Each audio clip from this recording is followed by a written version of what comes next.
கன்னியாகுமரி மாவட்டம் மாவட்ட சுகாதார அலுவலருக்குட்பட்ட NRHM திட்டத்தின் கீழ் 9 இடைநிலை சுகாதார பணியாளர்கள் பணியிடத்தை வந்து ஒப்பந்த அடிப்படையில் நிரப்புவதற்கான பத்திரிகை செய்தியை வந்து வெளியிட்டிருக்காங்க மாவட்ட சுகாதார சங்கம். சரிங்களா? இந்த பணியிடத்தை பொறுத்த வரைக்கும் தற்காலிகமாக நிரப்பக்கூடிய ஒரு பணியிடங்கள். இடைநிலை சுகாதார பணியாளர் பணியிடத்திற்கு வந்து கல்வி தகுதி என்னன்னு பார்த்தீங்கன்னா GNM அல்லது BSc நர்சிங் குவாலிஃபிகேஷன் முடித்த கேண்டிடேட்ஸ் அப்ளை பண்ணலாம். இந்தியன் நர்சிங் கவுன்சிலில் பதிவு பண்ணியிருக்கணும் அல்லது இந்தியன் நர்சிங் கவுன்சில் அங்கீகாரம் பெற்ற ஒரு நிறுவனத்தில் படிச்சிருக்கணும் அப்படின்னு சொல்லியிருக்காங்க. 18,000 ரூபாய் வந்து மாத தொகுப்பூதியமாக வந்து இதில் சொல்லியிருக்காங்க.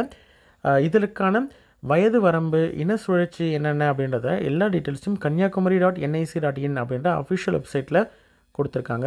இன்ட்ரெஸ்டட் கேண்டிடேட் அப்ளிகேஷனை டவுன்லோட் பண்ணிவிட்டு அதில் ஃபில் பண்ணிவிட்டு நெசசரி டாக்குமெண்ட்ஸ் எல்லாத்தையும் வச்சு நீங்கள் வந்து 6/9/2024 மாலை 5 மணிக்குள்ளே நேர்லையோ அல்லது தபால் மூலயமாக நீங்கள் வந்து அனுப்பணும் அப்படின்னு சொல்லியிருக்காங்க. அனுப்ப வேண்டிய முகவரி என்னன்னு பார்த்தீங்கன்னா சுகாதார அலுவலர், மாவட்ட சுகாதார அலுவலகம், கிருஷ்ணன் கோவில், நாகர்கோவில் 1 அப்படின்ற இந்த அட்ரஸ்க்கு தான் நீங்கள் வந்து அனுப்பணும்.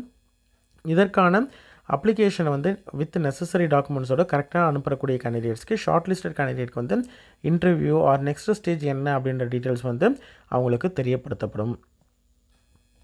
இதை வந்து மாதிரி படிவம் கொடுத்துருக்காங்க. விண்ணப்பம் வந்து எந்த போஸ்ட்டுக்கு அப்ளை பண்ணுறாங்க அப்படின்னு பார்த்தீங்கன்னா ஒப்பந்த அடிப்படையிலான இடைநிலை சுகாதார பணியாளர். உங்களுடைய பேர், தகப்பனார் அல்லது கணவருடைய பேர், பிறந்த தேதி மற்றும் வயது, சாதி சான்று, இதற்கான இது வந்து பிறந்த டேட் ஆஃப் பர்த்துக்கு வந்து 10th மார்க் ஷீட் அல்லது பர்த் சர்டிஃபிகேட் வந்து ஜெராக்ஸ் வந்து வைக்கணும். அதே மாதிரி ஜாதி சான்றிதழுக்கு வந்து கம்யூனிட்டி சர்டிஃபிகேட் ஜெராக்ஸ் வைக்கணும். ஆதார் நம்பர் வந்து மென்ஷன் பண்ணிக்கோங்க. ஆதார் கார்டுடைய ஜெராக்ஸ் வைக்கணும். மொபைல் நம்பர் மற்றும் மெயில் ஐடி ரெண்டுத்தையுமே, கைபேசி எண் மற்றும் மின்னஞ்சல் முகவரி வந்து மென்ஷன் பண்ணணும். ஏதாவது முன் அனுபவம் இருக்குது அப்படின்ற மாதிரி தான் அந்த டீட்டெயில்ஸ் கொடுக்கணும். அதற்கான சப்போர்ட்டிங் டாக்குமெண்ட், எக்ஸ்பீரியன்ஸ் சர்டிஃபிகேட் வைக்கணும். தற்காலிக மற்றும் நிரந்தர முகவரி, அதாவது இப்போ இருக்கக்கூடிய ப்ரெசென்ட் அட்ரஸ் மற்றும் பெர்மனெண்ட் அட்ரஸ் ரெண்டுத்தையும் வந்து நீங்கள் மென்ஷன் பண்ணணும். 2 1 அப்படின்ற மாதிரி தான் ஒரு டைம் மென்ஷன் பண்ணால் போதுமானது.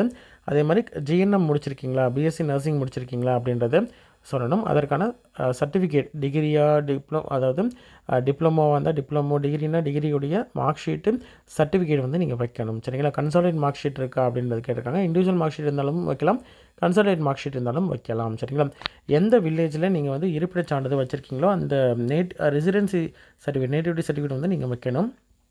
ரெசிடென்சி வந்து எந்த வில்லேஜில் நீங்கள் வந்து ரெசிடென்ட் அப்படின்ற டீட்டெயில்ஸும் வந்து கொடுக்கணும். மாற்றுத்திறனாளி அப்படின்ற மாதிரி தான் அதற்கான டீட்டெயில்ஸ் கொடுக்கணும். அதற்கான சப்போர்ட்டிங் டாக்குமெண்ட்ஸும் வைக்கணும். சரிங்களா?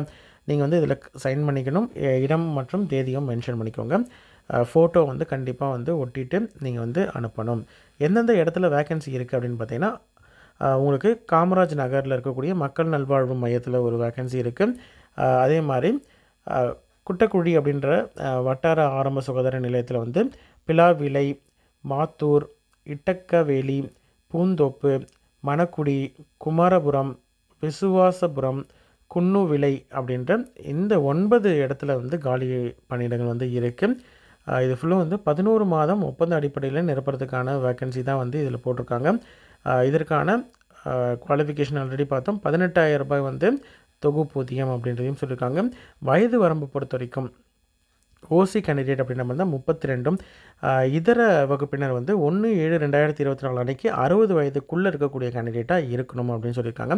வேக்கன்சி என்னென்ன கம்யூனல் ரிசர்வேஷனில் இருக்குது அப்படின்னு பார்த்திங்கன்னா பொது போட்டி முன்னுரிமை பெற்றவர்கள் அப்படின்றதில் ஒரு வேக்கன்சியும், ஆதி திராவிடர் முன்னுரிமை அடிப்படையில் அருந்ததினர், பெண் ஆதரவற்ற விதவை அப்படின்ற கேட்டகரியில் ஒரு வேக்கன்சியும், மிகவும் பிற்படுத்தப்பட்டோர் மற்றும் சீர்மரபினர் முன்னுரிமை பெற்றவர் அதில் ஒரு வேக்கன்சியும், பிற்படுத்தப்பட்ட முஸ்லீம்கள் தவிர முன்னுரிமை பெற்றவர்களில், அதாவது ப்ரையாரிட்டி பேசிஸில் ஒரு வேக்கன்சியும், பொது போட்டி பெண்கள் ஆதரவற்ற விதவைகள் முன்னுரிமையற்றவர்களில் ஒரு வேக்கன்சியும், ஆதி திராவிடர் முன்னுரிமை பெற்றவர்களில் ஒரு வேக்கன்சியும், மிகவும் பிற்படுத்தப்பட்டோரில் மற்றும் சீர்மரபினரில் பெண்கள் ஆதரவற்ற விதவைகள் முன்னுரிமையற்றவர்களில் ஒரு வேக்கன்சியும், பிற்படுத்தப்பட்டோர் முஸ்லீம்கள் தவிர பெண்கள் ஆதரவற்ற விதவைகள் முன்னுரிமையற்றவர்களில் ஒரு வேக்கன்சியும், பொது போட்டி முன்னுரிமையற்றவர், இந்த ஜென்ரல் டேர்ம் நான் ப்ரையாரிட்டி, ஜென்ரல் டேர்மில் நான் ப்ரையாரிட்டியில் வேக்கன்சி இருக்கிறதுனால எந்த கேட்டகரி கேண்டிடேட்டும் இந்த போஸ்ட்டுக்கு அப்ளை பண்ணலாம். சரிங்களா?